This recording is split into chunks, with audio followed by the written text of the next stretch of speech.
सर्वेक्षण 2024 के रिजल्ट और इस रिजल्ट में हमेशा की तरह मध्य प्रदेश फिर अपने अलग अलग शहरों के कारण से एक बार फिर गौरवान्वित होने वाला है। मेरी अपनी ओर से प्रदेशवासियों को बधाई। हमारे सभी स्वच्छता कर्मी से लगाकर सभी चुनी हुई बॉडी के सारे महापौर, MIC मेंबर, पार्षदगण, सभी अधिकारी, कर्मचारी और आम जनता सबको बधाई। महामहिम राष्ट्रपति जी हमारे अपने स्वच्छता शहर में एक बार फिर गौरवान्वित करेगी मध्य प्रदेश के इंदौर को, जो 8वीं बार स्वच्छता रेटिंग में 7 बार इंडिविजुअल रूप से आया है और 8वीं बार एक ऐसी लीग बनी है जिसमें फिर पुराने समय में गौरवान्वित होने वाले नगरों की सूची में भी टॉप किया है। तो एक तरह से 8वीं बार वो इंदौर फिर अपने इसी स्वच्छता रैंकिंग में पूरे देश में फर्स्ट आया है। मैं बधाई देना चाहूँगा इंदौर को, और न केवल इंदौर, और गौरवान्वित करने वाली बात है उज्जैन भी 3 से 10 लाख की श्रेणी में टॉप कर रहा है। ये भी पूर्व में गौरवान्वित होने वाली सिटी के लीग में आएगा।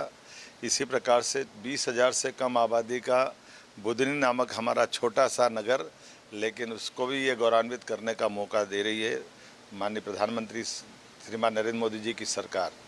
मैं आपके माध्यम से स्वच्छता का जो संकल्प माननीय मोदी जी ने लिया था, मध्य प्रदेश उनकी भावना के आधार पर कदम से कदम मिला के चलने के लिए देश भर में तैयार है।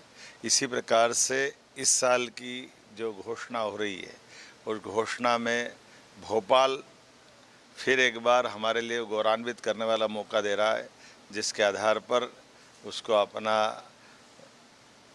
खूबसूरती, प्राकृतिक खूबसूरती और स्वच्छता, तीनों क्षेत्रों में भोपाल देश का आदर्श नगर बन रहा है। मेरी अपनी ओर से बधाई।